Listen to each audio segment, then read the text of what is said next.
SSC phase 13 का result कब आएगा और ये रिजल्ट क्यों आने में इतना लेट हो रहा है, या इसका कट ऑफ क्या रहेगा। 2025 में इसका रिजल्ट आ भी गया तो अब ज्वाइनिंग कब तक होगी। आज इसी सब बिंदुओं पे बात करने के लिए हम आपके साथ उपस्थित हैं। सबसे पहले हम आपको एक चीज़ दिखाना चाहेंगे, आप इस वीडियो में रुके क्यों, क्योंकि आप देख सकते हैं ये एक मेरा वीडियो है, मैंने इस चैनल पे पोस्ट किया हुआ है, 2 महीने पहले का वीडियो पोस्ट है। मैं इसका कट भी लगा दूंगा और इसका लिंक भी दे दूंगा डिस्क्रिप्शन बाद में, जिसमें हमने जो है पोस्ट किया था कि क्या रहेगा सीजीएल का एक्सपेक्टेड कट ऑफ। कई सारे टीचर बहुत सारा कट ऑफ जज किए थे, बट मैंने जो कट ऑफ जज किया था वो एग्जैक्टली कट ऑफ वहीं आया था, चाहे ईडब्ल्यूएस का 127 हो, चाहे ओबीसी का हो, या फिर जनरल का 136 हो। कट ऑफ सेम सीजीएल का वहीं रहा था, वहीं मैच कर गया था। तो आज हम लोग इसमें दो चीज़ें मेनली बात करेंगे। एक तो ये कि रिजल्ट कब आएगा फेज 13 का, और दूसरा ये कि क्या जा सकता है फेज 13 का कट ऑफ। तो हम लोग पहले बिंदु की तरफ बढ़ते हैं अपने, जो कि भी है कि रिजल्ट कब आएगा एसएससी फेज 13 का और इसको आने में इतना लेट क्यों हो रहा है।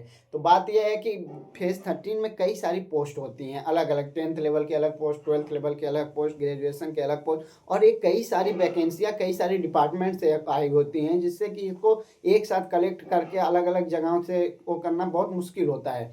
तो अगर जब हम सबको कलेक्ट करते हैं और एक साथ लाते हैं तो इनका रिजल्ट बनाने में बहुत टाइम लगता है। ये बहुत मतलब हैवी प्रोसेस है और टाइम टेकन प्रोसेस है। अगर हम सीजीएल की या फिर फेज 13 और किसी डिपार्टमेंट की बात करें, उनमें जो है एक साथ निकाल दिया जाता है कट ऑफ, फिर बाद में वैकेंसी जो है बढ़ जाती है और अलग अलग डिपार्टमेंट में लोग जाते हैं। लेकिन इसमें जो है अलग अलग डिपार्टमेंट पहला ही अपना सब कुछ क्लियर किया रहता है, इसलिए इसके रिजल्ट आने में देरी होती है। बट ऐसा माना जा रहा है कि इसका रिजल्ट दिसंबर के लास्ट वीक में आना था, जो कि अभी नहीं हो पाया, क्योंकि अभी रिसेंटली हिंदी ट्रांसलेटर का आ गया है रिजल्ट।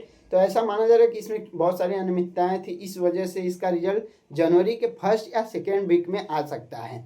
और जब भी इसका रिजल्ट आएगा इसका प्रोसेस थोड़ा तेज चलेगा एज कम्पेयर टू अगर 1 महीने पहले रिजल्ट आता उसके, क्योंकि इसको भी बहुत जल्दी से कंप्लीट कराना है। अभी फेज 14 भी आ जाएगा, तो इस वजह से इसका जो है process as compare to phase 12 और 11 उससे तेज चलेगा और आपकी ज्वाइनिंग ज़्यादा जल्दी हो जाएगी।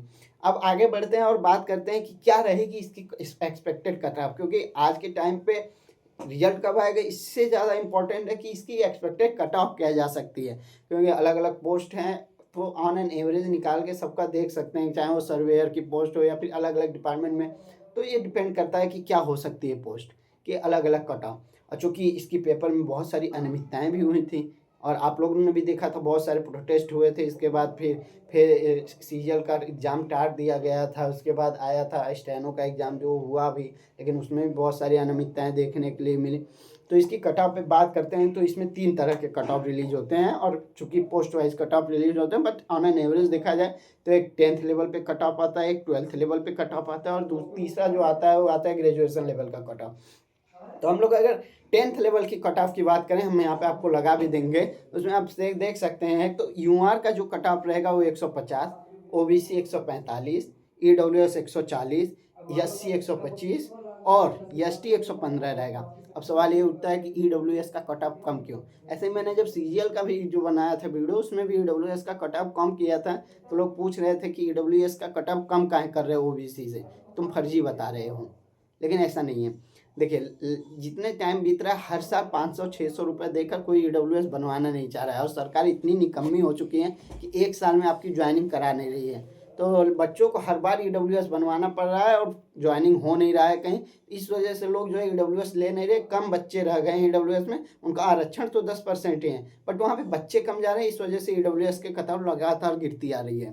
तो ये तो अब क्लियर हो गया। अब ये सबके लिए है, क्योंकि सब में ओबीसी का कट ऑफ लगभग या तो ईडब्ल्यूएस के बराबर आएगा या तो ईडब्ल्यूएस से कम आ जाएगा, मतलब ओबीसी हमेशा ज़्यादा ही रहेगा। तो अब बात करते हैं हम लोग 12th लेवल के कट ऑफ के बारे में। तो 12th लेवल का कट ऑफ क्या जाएगा, तो इसमें एक तरह से हमने बहुत सारे एनालिसिस किए, कई सारे लोगों के वीडियोस देखे, कई जगह से डाटा कलेक्ट किए। उसके बाद जो हमने अपना एक्सपेक्टेशन लगाया है 12th लेवल का कट ऑफ का, यूआर का 124 जा सकता है, ओबीसी का 115 जा सकता है, ईडब्ल्यूएस का हमारे हिसाब से 110 से 15 के बीच में वेरी करेगा, एससी का जो है 100 रहेगा और एसटी का 80 रहेगा। अब बहुत सारे लोग पूछेंगे कि तुम भगवान हो क्या कि तुम अपने हिसाब से बता रहे हो। भाई हमने भी एग्ज़ाम दिया है, हम भी एसएससी को 3 सालों से फॉलो कर रहे हैं, हम भी बहुत सारे टीचरों का कट ऑफ एनालिसिस करते हैं, उसके बाद मैं बता रहा हूँ, और मैंने सीजीएल में करके दिया था, इसमें भी होगा, देख लेना वीडियो, चाहे बाद में देखो चाहे पहले देखो। अब आते हैं सबसे जो दमदार पोस्ट होती है फेज़ 13 के थ्रू, क्योंकि इसमें बहुत ज़्यादा हाई पेइंग जॉब मिलती है ग्रेजुएशन लेवल की।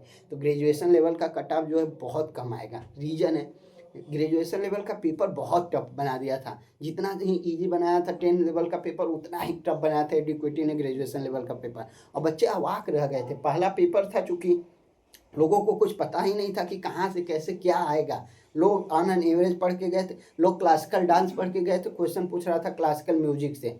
अब लोगों को पता ही नहीं कि क्लासिकल म्यूजिक तो 2 ही होता है, वो क्लासिकल डांस मार के आ रहे हैं, आके पता चल रहा है कि अरे यार ये तो क्वेश्चन वो पूछा था।